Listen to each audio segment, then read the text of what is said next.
কারোর মধ্যে ছোট ছোট হয়ে যাচ্ছে, বড় বড় ভালো হতো। তো আজকে দেখতে পাতে ভালো লাগছে না? আমরা দিব্যি হেসে খেলে খেয়ে আরামসে আজকে মিটিং করে ফেললাম, ভালো লাগছে না?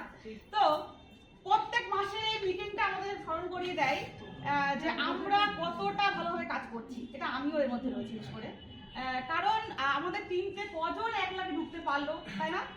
আমাদের টিমকে কতজন মানে এলপিবি অ্যাচিভার হলো, তাই না? তো এই মিটিংটা একটা আইডিয়া দেবশিস স্যারের জন্য। তো কি বলবো, এই মিটিংটা আইডিয়া না বিজনেস যেটা বাড়তো সেটার থেকে অনেক গুণ বাড়িয়ে দিয়েছে। একমত আমার সাথে? আমাদের মধ্যে আমি ছিল কি এলপিবি পাবো, হয়তো উপরে লোকটা তো আমি কাজ করছি তোরা এলপিবি হবে, একটা ইচ্ছা রাখতো। কিন্তু এখন মানুষটা ভাবছে আমাকে 1 লাখে ঢুকতে হবে। যেরকম আমাদের মধ্যেই রয়েছে আমাদের দিদি, কি নাম ছিল ওটা দিদির? শর্মিলাদি। এই মাসে 1 লাখ দিদি ঢুকে যাবে, তাই না? তো কি নাম বলতো? তো এইরকম মানে একটা মানে আমার একটা 1 লাখ দিদি ঢুকবো এবং একজন আমার উপর একজন আছে সেলফি পাবে, রাইট? তো এই যে একটা কম্পিটিশন, মানে অলরেডি আমাদের স্যার 9th র্যাঙ্কে রয়েছে, আর আমাদের দেবশিস স্যার এবং আমাদের মুলেসা ম্যাম অলরেডি 20 র্যাঙ্কে চলে এসছে এবং ভীষণ টাউনফিল করি জন্য অলরেডি 47 র্যাঙ্কে রয়েছে এবং আমরাও দুজনে উত্তেজনায় বলছি এই মাসে কখন ঢুকবোই তখন। আমার এখনো মনে হয় যেটা যে আমি না এখনো আমার পারফেক্ট টাইম যেটুকু দেওয়া উচিত মোদি কেয়ারকে, আমি এখনো সেইটুকু পুরো দিতে পারছি না। এখনো মনে হয় সম্পূর্ণ দিচ্ছি, তাও মনে হয় যে আমি হয়তো এখনো যা ইনকাম পাই তার থেকে স্যাটিসফাইড কাজ করি না, এটা আমার মনে হয়, রাইট? তাই অনেক স্বল্প সময় একটা সুন্দর ইনকামের জার্নি কিন্তু মোদি কেয়ার আছে। আর পরের কথায় না হেলিয়ে নিজেকে আসলে এগিয়ে রাখতে হবে।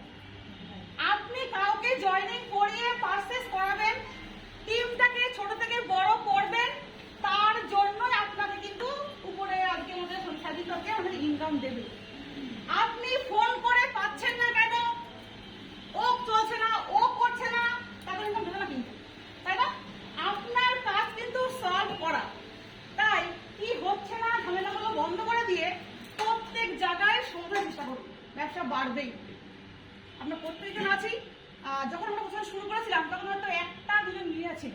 আজকে ভীষণ হ্যাপি, আমরা করবো জয় টিমের 12 জন মিলিয়ে আছে হয়ে গেছে। একটা দিন এমন হবে যে নিউজ পেপারে বন্যার একটা ছবি লাগবে। কেন?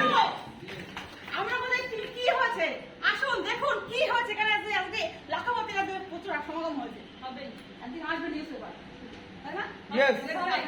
চলে গেছে সবাই হবে।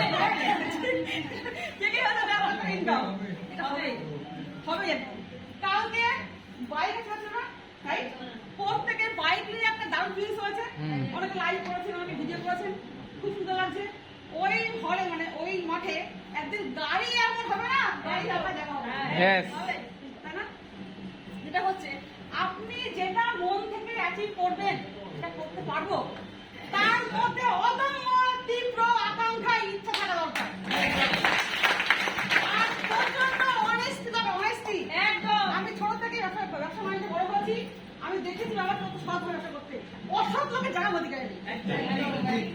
তাই কাউকে হেল্প করতে না পারেন ক্ষতি তো আমরা করবোই না, তাই না? আর আমাদের স্বয়ং সম্পূর্ণ শিক্ষা দিয়েছে আমাদের ফিরোজ স্যার। আমি স্যারকে থেকে প্রাউড ফিল করি, আমাদের মাথার পরে এত স্যার আছে যার অনেস্টিটা একদম আমরা কি বলবো অসামান্য করছি।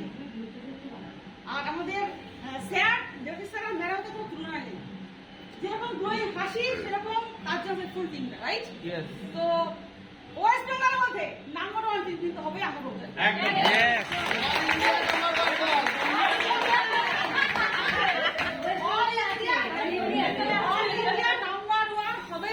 জয় টিম। কারণ যা লার্নিং, যা শিক্ষা, যা দীক্ষা, যা অ্যাটিটিউড, যা আনন্দ কোথাও হবে না। তাই বলবো প্রত্যেক পুস্তক যারা আছেন, যারা চোখে জাননি, নিজেকে না ধৈর্য ধরুন, ধৈর্য। মানে আজকে যারা হয়েছেন লিনিয়ার, আজকে ঈশ্বর থেকে জিজ্ঞেস করে দেখুন, পিয়ালকে জিজ্ঞেস করে দেখুন, কতটা টাফ পরিস্থিতির মধ্যে আজকে নিজেকে বড় করেছে, তাই না? আর আপনারা কিন্তু তার থেকে অনেক বেশি ভালো দেখাতে পারছেন। ওই লোকটা মিলিনিয়ার আছে, দেখাতে পারছেন এখানে ডিভিশন আছে, দেখাতে পারছেন এত বড় গাড়ি অ্যাচিভ করেছে। একটা দিন এমন ছিল না আমাদের সেই স্যারের একা ছিল, একা।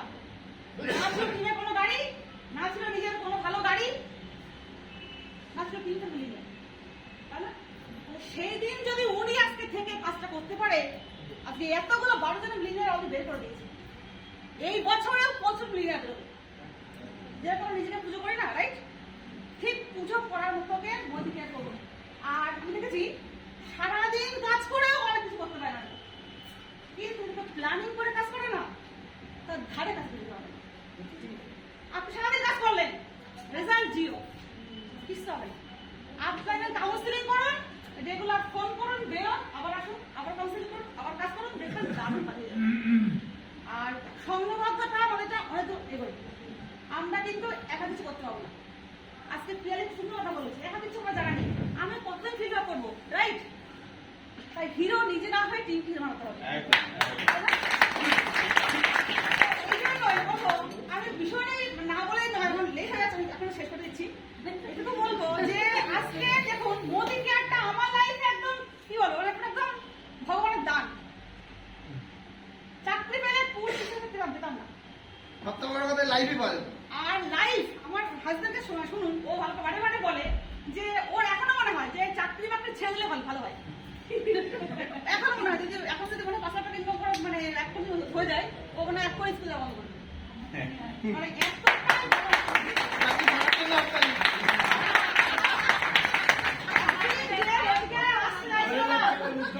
সেই ব্যক্তি আজকে কালকে দেখলেন তো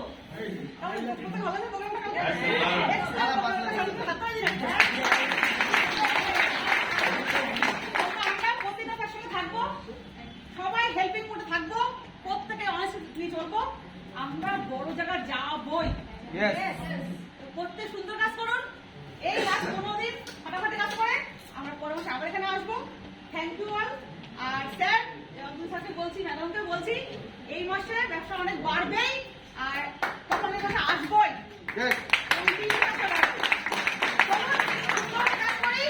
সবাই পারবই, করবই, আমরা করবো।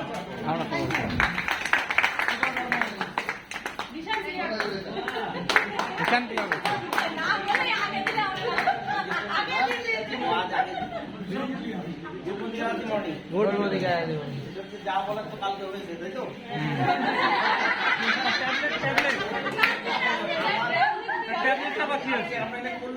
ভালো কথা বলবো। আমার সব থেকে খারাপ লাগে হচ্ছে, সব থেকে মানে খারাপ বলে মনে হয় সেটা হচ্ছে প্ল্যান শো করতে আর এই মিটিং এ বাড়ি থেকে আমার মনে হয় শুয়ে চুরির দিন খেয়ে ঘুমানো ভালো হয়, এটা তো খারাপ কাজ। কিন্তু সত্যি বলতে এই প্ল্যান শো দেখানো কারোর বাড়ি গিয়ে আর হচ্ছে ওই মিটিং এ আমার আসতে চাই না, মানে না হলে যদি হয় ব্যাপারটা হচ্ছে তোর করলে হবে না, আগে এরকম করতাম, এরকম করতে হয় তো আবার করে নেবে, এরকম ভাবে করলে হবে না। মানে এখন বুঝাচ্ছি যত আস্তে আস্তে উপলব্ধি করছি রেসপন্সিবিলিটি বাড়ছে, তো দায়িত্ব বাড়ছে। আমি আগে একা ছিলাম, আমি আগে 7% বা 10% ডিরেক্টর, বেশি লোকজন থাকতো না, যত দিন যাচ্ছে যত আমি উপলব্ধি করছি তত রেসপন্সিবিলিটি বাড়ছে। কাজে খামখেয়ালিপনা করলে না, আমার সঙ্গে যারা এসেছে তাদের কি দায়, মানে তাদের কি দোষ? কেউ আমার হাত ধরে তো এসেছে, ঠিক তাই না? তাদের কি দোষ? তারা তো আমার কথা শুনে আমি কি একটা বলছি, এই তোমার লাখ টাকা হবে, চলো আমার হাত ধরো, হ্যান করো ট্যান করো, আমি কি বলছি, শুধু মনে হচ্ছে লোকটা যেন আমার সঙ্গে আসে, লোকটা যেন আমার সঙ্গে আসে, লোকটা যেন আমার সঙ্গে আসে। তারপরে আমি কেমন জয়েন্ট করে কেটে পড়ছি, এটা দায়িত্বপূর্ণ লোকের কাজ কখনো। আর এই সমস্ত লোকজন বড় জায়গা যেতে পারে না, এরা সার্টেন টাইম কি আর যেতে পারে না। মানে ডার্টি কাজ একটা উদাহরণ যদি বলি, সেটা হচ্ছে আজ থেকে 30 বছর আগে লন্ডনে না এরকম হয়েছে। সেটা হচ্ছে একটা নালা পরিষ্কার করার জন্য, লন্ডনের যে নালা ফেলা রয়েছে পরিষ্কার করার জন্য কি হয়েছে, একটা কোম্পানিকে টেন্ডার দিয়েছে যে টেন্ডার দিয়ে নালা পরিষ্কার করো। এবার কোম্পানি তো কি টেন্ডার সময় বিড করতে হয়, এত পয়সা দিয়ে আমি টেন্ডারটা নিলাম। এবার কোম্পানি কি করেছে, টেন্ডার বিড করার পরে দেখছে যে নালা পরিষ্কার করতে গেলে যা পয়সা খরচ হবে ওই পয়সা উঠবে না, ওই পয়সা মধ্যে উঠবে না। তো ওরা না একটু চেঞ্জ করে দিয়েছে, চেঞ্জ করে দিয়ে বলছে নালা পরিষ্কার করো, যা পিসিএল জিনিস পাও, মূল্যবান যা জিনিস পাওয়া সব তোমাদের। এইবার লোকজন নেমে পড়েছে, আর কারণ না যে যার মতন গিয়ে পরিষ্কার করছে। হ্যাঁ, কোম্পানি এই পিক বাজানোর জন্য কোম্পানি এই কাল করেছে। এইবার হচ্ছে তবে নালা পরিষ্কার করছে, বলছে একটু মূল্যবান জিনিস নিয়ে নাও। এবার একজন 72খানা সোনার জিনিস পেয়েছে, সোনার মানে প্রিসিয়াস জিনিস 72খানা পেয়েছে। এবার দেখেছে যে কে কতটা পরিষ্কার করেছে, দেখা যাচ্ছে যে 72টা পেয়েছে, সব থেকে বেশি পরিষ্কার করেছে, সব থেকে বেশি ডার্টি কাজ সেই করেছিল, মানে নালা পরিষ্কার করা। তো ব্যাপারটা হচ্ছে এই ক্ষেত্রে আমাকে ট্রেনিং মিটিং এ আসতে হবে, আমার খারাপ লাগলেও কিছু করার নেই, এটা আমার অভ্যেস করতে হবে। এটা নোংরা কাজ, মানে আমার ক্ষেত্রে মনে হয় আর ক্লায়েন্ট দেখানো, এটা কিন্তু করতেই হবে যদি আমি এখান থেকে সাকসেস পেতে চাই, তাই তো? রেসপন্সিবিলিটি বাড়াতে হবে, শুধু ওই মানে জয়েন করে দিলাম বললে হবে না, আমাকে কিন্তু রেসপন্সিবিলিটি বাড়াতে হবে, আমার দায়িত্ব নিতে হবে, যে দায়িত্ব নেয় সে রোজগার করে। দেবাশিসের একটা কথা খুব আমার ভালো লাগে, টেনশন লেনে কা নাকি, তাই তো? আমি ডাউনলাইনদের মনে কোনো টেনশন দেবো না। তো এই মাসে বড় ব্যবসা করবোই বড় ব্যবসা।